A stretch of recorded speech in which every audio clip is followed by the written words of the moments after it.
Audiolibros en 15 minutos. Suscríbete al canal y explora un nuevo libro cada día. Algunas enfermedades mentales pueden mejorar las habilidades de liderazgo. La enfermedad mental es grave. En sus formas más extremas, puede ser devastadora para quienes la padecen y para sus seres queridos. Además, todavía existe un tabú social en torno a las enfermedades mentales. Eso puede explicar por qué algunas personas que sufren una enfermedad mental se avergüenzan y tratan de ocultarlo.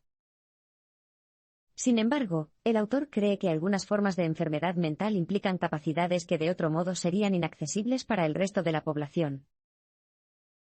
En concreto, el autor piensa en dos enfermedades mentales: el trastorno depresivo mayor, comúnmente llamado depresión, y el trastorno bipolar.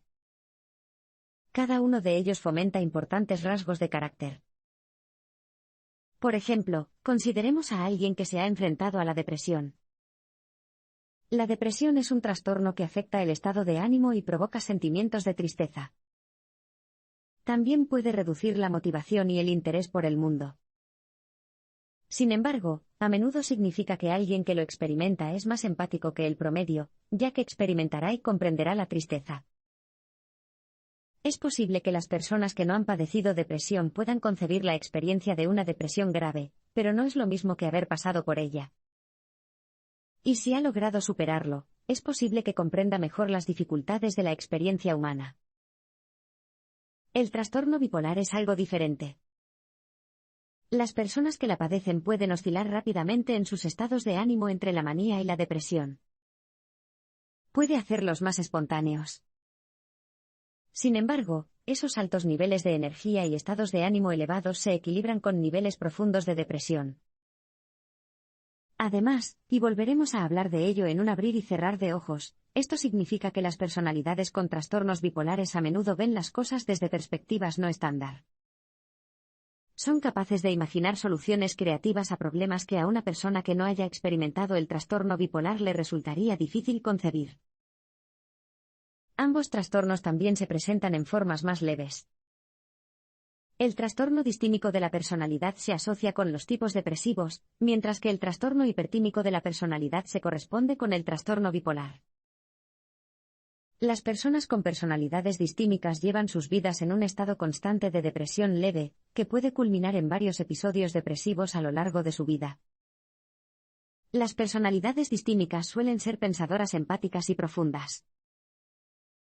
Las personalidades hipertímicas suelen rebosar de energía y creatividad. Son encantadores y no tienen miedo. Están, esencialmente, en un estado constante de leve manía. Ahora que tenemos una visión general de estos trastornos, echemos un vistazo a algunos de los líderes más influyentes de las últimas décadas con personalidades distímicas e hipertímicas. Martin Luther King Jr. y Gandhi lucharon contra la depresión, lo que posiblemente los llevó a abogar por la resistencia no violenta. Con toda probabilidad, pocas personas sospecharían que dos líderes que inspiraron, y siguen inspirando, la esperanza en millones de personas eran personajes depresivos.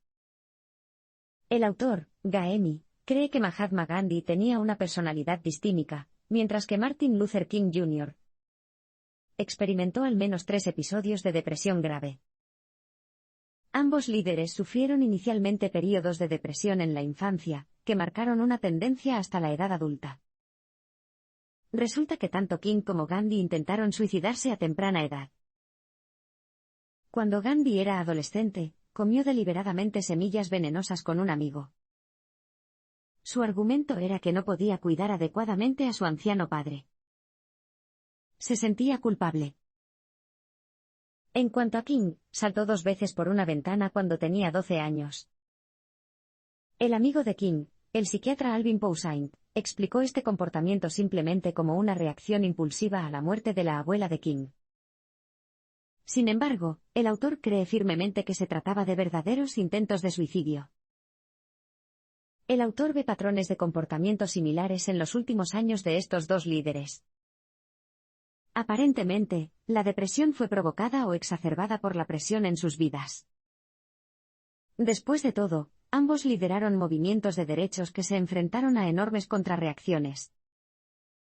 Si lo piensas bien, entonces, estos líderes probablemente sintieron una gran responsabilidad por sus seguidores, y se sintieron frustrados porque los obstáculos parecían insuperables. La empatía se puede observar como un fenómeno neurológico, por ejemplo, cuando vemos a otra persona siendo maltratada, nuestro cerebro reacciona como si fuéramos nosotros los que recibimos el abuso. Se conoce como sistema de neuronas espejo, y se ha observado en experimentos con macacos. Como vimos en el último parpadeo, la depresión fortalece la empatía. Un estudio realizado con estudiantes universitarios demostró que la depresión permite a las personas sentir lo que los demás sienten con más intensidad, incluso cuando no están en un episodio depresivo. El autor ve aquí un vínculo con la política de King y Gandhi, interpretando su política como una forma de empatía radical. En otras palabras, ambos líderes abogaron por el amor y la comprensión. Los opositores no debían ser odiados. La conexión está clara para el autor. Estos dos líderes se propusieron resolver los conflictos por medios no violentos, pero fue un enfoque que se basó en visiones del mundo no normativas moldeadas por la enfermedad mental. Los problemas de salud mental de Churchill y JFK beneficiaron al mundo, pero la manía de un líder también puede llevar al desastre. En 1938, el primer ministro británico Neville Chamberlain compareció ante la Cámara de los Comunes para hacer un anuncio. Viajaría a Alemania para reunirse con Hitler en un intento de convencerlo de lo innecesario de la guerra. Los parlamentarios se pusieron de pie y aplaudieron el plan. Pero Winston Churchill permaneció sentado, a pesar de que otros lo reprendieron por no unirse. Churchill tenía sus razones. En 1930, mucho antes de que nadie en el gobierno británico llegara a la misma conclusión, Churchill había reconocido la amenaza de los nazis. Eran un peligro para la paz mundial. Según la opinión profesional del autor, es probable que Churchill tuviera un trastorno bipolar tipo 2. Esto dio lugar a varias fases maníacas y depresivas. Por lo tanto, a los ojos del autor, la experiencia depresiva de Churchill permitió discernir las situaciones de manera realista. En comparación, el optimismo de sus colegas mentalmente sanos estaba fuera de lugar. El 35º presidente de los Estados Unidos, John F. Kennedy, también es una figura interesante. Para el autor, JFK ejemplifica el trastorno hipertímico de la personalidad. En pocas palabras, era un tomador de riesgos hiperactivo y creativo, con un deseo sexual a la altura. Esto se puso particularmente de manifiesto durante la crisis de los misiles cubanos en octubre de 1962. El líder soviético Nikita Khrushchev envió misiles nucleares rusos a Cuba para incitar a Kennedy a realizar un ataque preventivo, con armas atómicas. Pero Kennedy se mantuvo firme. Ignoró los consejos de todos los que lo rodeaban. Al hacerlo, evitó un desastre nuclear. Otros líderes que tal vez no hubieran tenido la experiencia de Kennedy con problemas de salud mental probablemente habrían actuado de manera diferente. No cabe duda de que habrían compartido el impulso natural común entre los asesores de Kennedy, y habrían ordenado un ataque preventivo. Adolf Hitler es otro líder mundial que vale la pena considerar cuando se piensa en la salud mental. El autor está seguro de que Hitler tenía un trastorno bipolar. Pero lo que realmente causó los males que sembró en el mundo fue su vil ideología mezclada con una excesiva dependencia de las metanfetaminas. Ciertamente, Hitler sufrió episodios de manía y depresión durante su infancia. Lo sabemos gracias a su amigo August Kubizek. Hitler siempre había tenido una vena agresivamente megalómana, pero fue como líder capaz de manipular a las masas como encontró su lugar. El autor incluso sostiene que su demagogia podría haber sido facilitada por su trastorno de personalidad. También vale la pena recordar que el comportamiento agresivo y maníaco de Hitler se aceleró a partir de 1937. Fue entonces cuando su médico empezó a recetarle metanfetaminas. Es muy posible que el uso prolongado de metanfetaminas por parte de Hitler aumentara su inestabilidad mental. En consecuencia, con el tiempo se hizo cada vez menos propenso a escuchar los consejos que le daban sus subordinados. Sus arrebatos de ira violenta también se hicieron más frecuentes. La buena salud mental de Tony Blair y George W. Bush no les ayudó a liderar. Es bastante común que los periodistas y comentaristas políticos empiecen a culpar a la salud mental de los políticos cuando no les gustan sus decisiones y acciones. Ese fue en gran medida el caso del 43º presidente de los Estados Unidos, George W. Bush, y de Tony Blair, el primer ministro del Reino Unido de 1997 a 2007. Muchas personas pensaban que sus decisiones políticas eran indicativas de inestabilidad mental. Pero en lo que respecta al autor, sus procesos de pensamiento eran bastante típicos de las mentes mentalmente sanas. Tras el 11 de septiembre, ambos líderes sintieron que sus países estaban amenazados. Querían actuar. Ahora está claro que este impulso los llevó a invadir Irak sobre la base de pruebas que más tarde resultaron extremadamente dudosas. Hagamos un experimento mental aquí. ¿Qué pasaría si estos líderes tuvieran hipertimia o personalidades bipolares? Ambos trastornos están estrechamente relacionados con una mayor creatividad. Por lo tanto, podemos especular que esos líderes habrían podido ver el desarrollo de la situación desde múltiples perspectivas.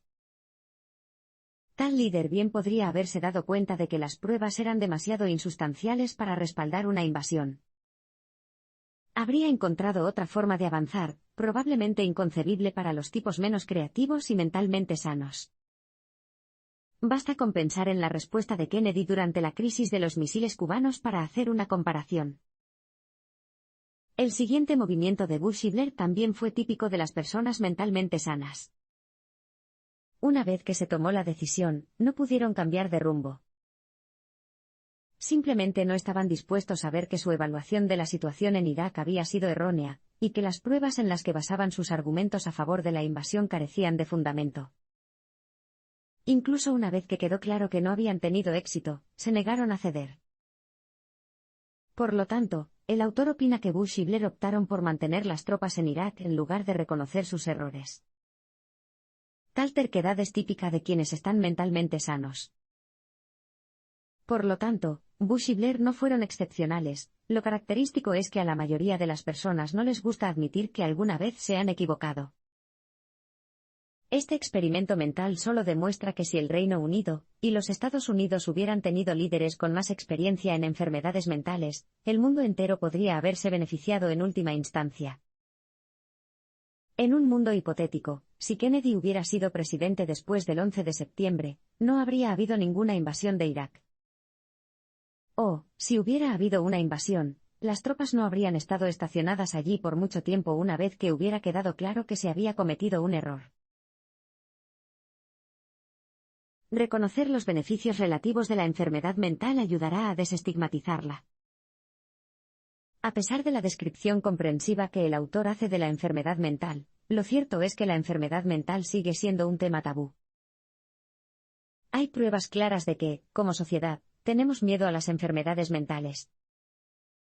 Un estudio de 2004 publicado en el Psychiatric Bulletin mostró que incluso los profesionales médicos tenían prejuicios contra las personas diagnosticadas con enfermedades mentales. Esta situación hace que sea increíblemente difícil para alguien que padece una enfermedad mental. También hace que sea muy difícil para las personas que no la padecen tener una perspectiva clara al respecto. Específicamente, el continuo estigma que rodea a las enfermedades mentales significa que no podemos ver sus ventajas. Lo primero que podemos hacer es simplemente reconocer y aceptar que los líderes mundiales del pasado no siempre estuvieron sanos mentalmente. Eso no significa que tengamos que reescribir la historia. Es solo otra capa de conocimiento que contribuye a nuestra imagen del pasado. Las personas con enfermedades mentales han contribuido a hacer del mundo un lugar mejor. Los ejemplos que hemos visto en estos parpadeos apenas rascan la superficie. El autor también ha analizado otras figuras de renombre.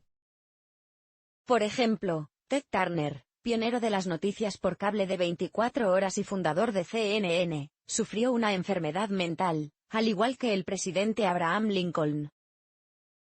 Turner mostró un tipo de personalidad hipertímica, mientras que Lincoln era distímico. Debemos aceptar, entonces, que la salud mental no es solo una cuestión de tipos anormales en contraste con un comportamiento aparentemente normativo. Ese enfoque es típico de las personas que se consideran mentalmente en forma, y se distancian de todo lo que esté marcado como diferente. Una vez que hayamos aceptado que personajes históricos queridos no se encuentran bien mentalmente, y empecemos a desestigmatizar la salud mental, podemos pasar al siguiente paso. En esta atmósfera cambiante, sin duda más personas buscarán un diagnóstico y ayuda. El diagnóstico ya no será algo de lo que avergonzarse, sino algo con cualidades apreciables. Ese análisis le pareció fiel al autor cuando escribió este libro durante la presidencia del 44º presidente de los Estados Unidos, Obama sin drama, como se le conoce a menudo. En ese momento, un presidente ideal parecía ser alguien equilibrado y intermedio, tanto psicológica como políticamente. Para el autor, aquí es donde está el problema. Ese tipo de presidente puede ser eficaz en tiempos de paz, pero, ¿qué tipo de líder se necesita cuando los tiempos son más difíciles?